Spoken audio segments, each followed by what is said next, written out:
And let's just go back a little bit in time to remember that after the First and Second World Wars, the UK regarded New Zealand as effectively their food basket, and the vast majority of our products went from New Zealand to the UK. So for dairy, for example, in the late 40s, 95% of all products were exported from New Zealand went to the UK. Now that's down to 4%. But over that time, when Britain joined the EU, the industry structures organised themselves around cooperatives and export monopolies. And you remember the Dairy Board and the Wool Board and others like that. Now there was a reason for that, and that was to stop this argument of weak selling. And I'm going to talk a lot more about this issue of weak selling as I go through the slides. And the concept is that if you have strong offshore supermarkets or market outlets, it's very easy for them to pick off suppliers from New Zealand, because New Zealand has some great competitive advantages. It grows very, very safe and ethically produced protein. Now here's a slide of some different industries, and if I start with the top one, kiwi fruit, going down to the bottom one, wool. There are two characteristics about those two. One is, from the top to the bottom, they are much more supply coordinated and organised at the top level versus the bottom level. And secondly, and I believe this is no coincidence, generally speaking, they have been more profitable for farmers. So we have the kiwi fruit industry, which still remains an export monopoly, and I don't necessarily advocate that, but I'm stating that as a fact. We've got the dairy industry, which in effect is a monopoly with one company called Fonterra, responsible for around about 95% of our exports.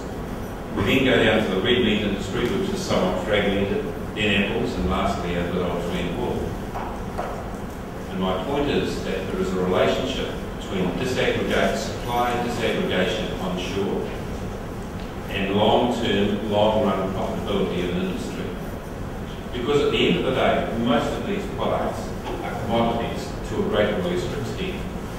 And the cooperative system was set up by farmers to stop weak selling around the world, and New Zealand is no different. Now I talked earlier about this issue of weak selling, and I'm just going to show you a couple of slides on the supply matrix of frozen lamb into the UK. And frankly, it's a dog's breakfast. So these are all the different companies. This is 2 or 3 years old now, so I'm sorry we've got PPCs up here instead of Silver Foods Arms. But not everyone's selling to everyone. And Tesco's, Asda, Sainsbury's, and all these others just pack all these different groups off and buy cheap.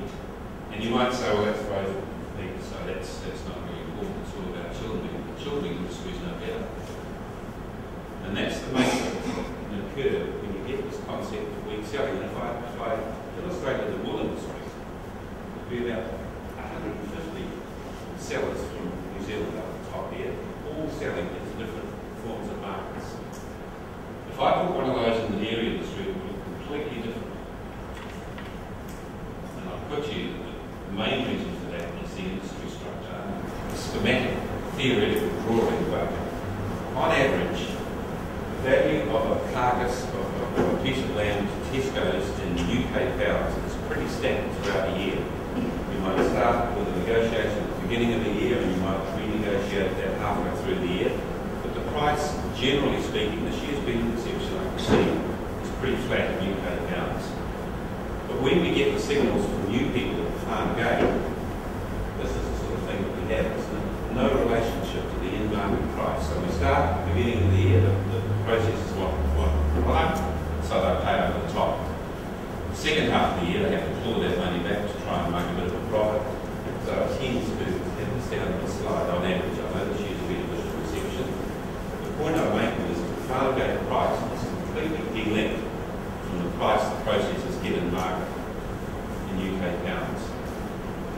This causes all sorts of adverse behaviours, one of which, of course, is the inability of the processors to effectively lock in long-term exchange hedges. Because if one processor doesn't get it wrong versus another processor, that is serious trouble. Whereas if you get someone like Fonterra, they have 15-month long-run price hedging strategies, and it keeps moving things. So it gives lends all sorts of perverse behaviour to those sorts of delinking of pricing signals from the market sector. If we look at the real prices of wool from 1948 to 2008, these are the actual in-market prices in dollars of the day that were received for a kilogram of wool. In today's dollars, that's what that was worth. So the farmer would have received about $2.50 in dollars of the day then. That was equivalent to $23 in dollars of today. So that's the effect of today's dollars of the slide in wool price that we've had. And that's the one commodity that really gets something quite